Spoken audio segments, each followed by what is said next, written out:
This is James Toback, the director of Tyson, opening in Dallas on May 8th, and talking to the great website, GordonandTheWell.com. The first question we ask is, who am I? Who am I? Heavyweight champion of the world. Voices fighting each other. Madness. I can't lose. I refuse to lose. The makeup of the mind.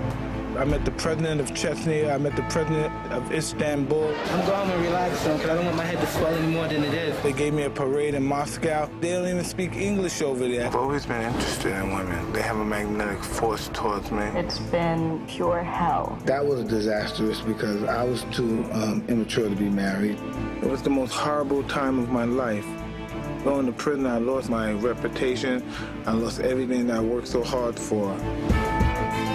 And they would open the door, and then we were coming behind them with our guns, and we would rob them. This guy could take you to the next level. He said, just trust this man. For my first question, it's a pretty serious question, so I hope you want to answer this. But have you played Mike Tyson's Punch-Out? No, I have not. You haven't? What is it? It's a Nintendo game. It's from the Dark Ages. Oh, really? There's Yeah. going to be a new game, apparently, Tyson and Ali, some kind of Wii-type game where Yeah. you're Yeah, I but read no, that. I have never. I'm telling you, my game knowledge ended with ping pong. Okay. No Atari for you? No, I never even played pinball. I have a very deep but extremely limited education. I'm very well versed in certain subjects and a complete ignoramus in others. When we were shooting Harvard Man, Sarah Michelle Gellar mentioned that they were doing Scooby-Doo. And I said, what's that? And there were about 15 people around, and nobody believed that I was serious, that I didn't know what Scooby, and they all kept saying, everyone knows what Scooby-Doo is. And they kept, do you not, everyone said yes. They were yelling at people on the street. Do you know? I said, yes, yes, yes. But I didn't know. That was another gap in my education. Sorry, guys, I don't know. All right, well, let's talk about Tyson. What inspired you to want to make this documentary? My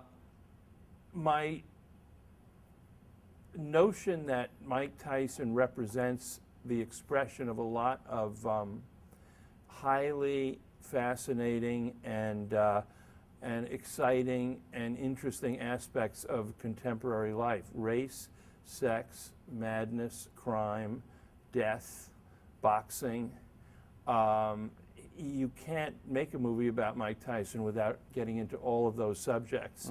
And since he's a very shootable subject and also very interesting to listen to, I felt that if I got the right style, visual style in which to make the movie, I could come up with something pretty interesting. Yeah. In the documentary, he mentions multiple times about trust issues and not trusting people, and the only person he trusted is Cuss.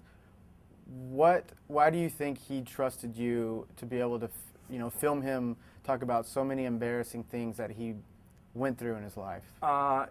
We've known each other since 1985, and I'm probably the only person in his life who's never made any money off him, and who never tried to, including when he had $300 million, and who's always been an interested party, an interested and in many ways connected spirit. And we've had a lot of fascinating conversations over the years. And I think that he obviously has a confessional nature. Yeah. It's very clear from the movie that he wants to talk about certain things and wants to understand himself, not to absolve himself, because I think it's very clear from the number of times he uses the phrase, I only have myself to blame, it was my fault, I should have done that, I didn't do this. It's not a question of self-explication. It's a question of self-revelation, and the only person who can really explain him to himself is he himself. Yeah. There's been a lot of feature films over the last couple of years that were made about legendary icons, and they went on to win multiple awards. What made you want to choose doing a documentary over a feature film? I felt that, and I do feel, that making feature films about living people is there's something weird about it, because I I then think, well, why are we not seeing the actual person? Why, when that person is alive and available, is somebody playing him? I can understand playing a person who's dead, since the dead person is not available. But maybe, you know, physically if you exhumed him, but he wouldn't be much of a performer. Yeah. But to use an actor to play a real person who's right there would seem rather odd. I'd rather get that person's version of his own life, just as I would rather read an autobiography than a biography of a person, even if the autobiography isn't as well written, even if it has a lot of statements that might be factually untrue. Yeah. I always would prefer the person's own, if the person is fascinating and intriguing.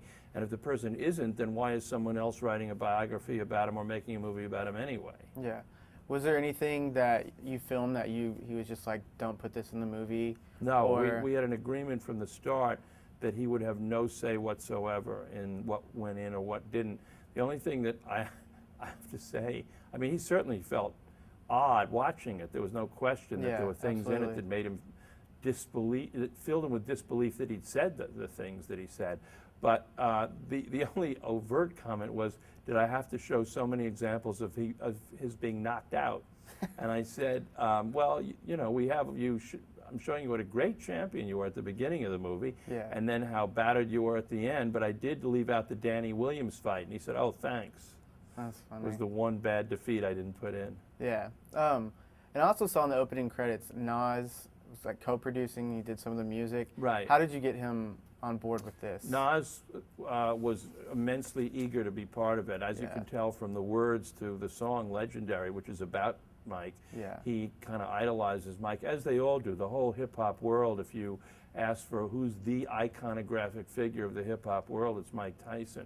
Wu-Tang Clan, 50 Cent, Nas, Method Man, you know, they're all reverential towards Mike. Yeah. How many days did it take to shoot this? Because it seemed like for a while it was like a full day shoot, and then, you know, he was in different like scenarios and things like that. We had different locations. It was 5 days of shooting and then a year of editing. Okay. Probably the biggest editing to shooting ratio in the history of movies. Yeah, that's what I was gonna say. Like the editing was just like crazy. Like I really liked the way it was cut together, and that must have taken forever. It did. I mean, the options were endless. They were endless all the way. They were endless in cutting down to what I wanted to use, in searching for the new footage that I was going to use, the other footage, old boxing footage. And then once you started with multiple screens, multiple shots within the screen, moving shots, moving boxes, it just becomes, well, let's put it this way, I could still easily be editing if I'd wanted to. There is no place where you can say, I can't do any more. I was experimenting right till the last day. Yeah, speaking of like all that old footage, was it a pain in the ass trying to track it all down? And did it cost a lot? The answer was, it was a nightmare to track it all down, and it cost much more than I thought it would. And that caused ongoing nightmares in terms of distribution, because the amount of money that it cost meant that I couldn't finish financing the movie, which I had done most of. I'd financed it through the end of post-production. And then I needed rights and other things, and I had to go after more money, and because I had to go after more money, I had to take in investors with certain demands, and the demands made it impossible for me just to do what I wanted to do with the movie right away. So it was an ongoing, it was an easy shoot and an enjoyable shoot and a great shoot and a very exhaustive but exhilarating edit, and then came the nightmare. Yeah.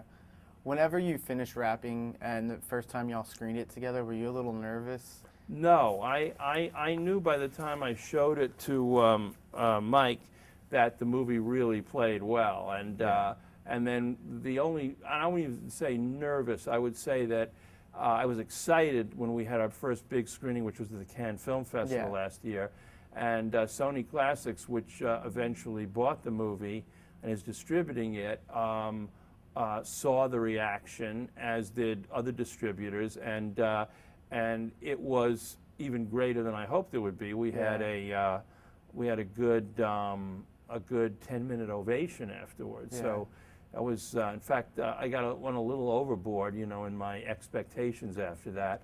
Yeah. Yeah, I felt that around 6 months into editing, I felt I've turned the corner. The movie really plays well. First few months, I didn't even let myself think, do I have something yet or not, because I thought I'm going to get too depressed, because I didn't really have a shape that played until probably 4 or 5 months in. Yeah, because like as a director of a documentary, you can always use the footage to make someone look even worse than they are, even better. Absolutely. Yeah, And I had two things in mind. One was to try to get him to come across as I know him and believe him to be, and then obviously also to make it dramatically interesting. I'm sort of relentless and ruthless in my editing. I hate any dead spots or unnecessary spots in movies. I like them lean to the bone. So I really tried to make the movie as hard and sharp as I could. Even movies I like, I often have an editorial mind going and I'm thinking, how the hell did they stretch this out into 2 hours and 20 minutes? This is a 92-minute movie with an hour or 80 minutes, 50 minutes of padding. Why didn't they cut this down? Yeah. And I'm kind of, you can't do it early in the editing, but by the end of the editing, you should have a cold enough eye that you can do that with your own work. Yeah, I like the way you made it, because there's no outside interviews. It's just him talking, brutally honest, and like completely respect that. Well, that was the idea, was to do a self-portrait presented in a style that I wanted it to be presented in, but the idea of revelation was his revelation of himself, not other people's notion of who he was. And since he was ready to go all the way with that, then it isn't that you necessarily have to believe everything he says, or that the movie is telling you to believe everything he says. It's asking you to watch and listen to everything that he's revealing. Yeah. To be honest, I'm a jerk sometimes, and I say things that sometimes crass. He took me in his house. He didn't even know me. When I first come here, I said, wow, I could rob these white guys. This supposed to be my black brother, but he's just a wretched, slimy, reptilian mother. Along the way, I became a very proud father of 6 kids. I'm fighting, but all of a sudden I'm getting hit. Boom, boom, pow, pow. The next thing I know, the fight is stopped. I was the ex-champion. It's the most unbelievable thing I've ever been privileged to witness. If I have any anger, if it's directed at anyone, it's directed at myself. I might be in the house. I might be in the house. Power. I might be in the house. I might be in the house. Legendary. I come out, I have supreme confidence, but I'm scared to death.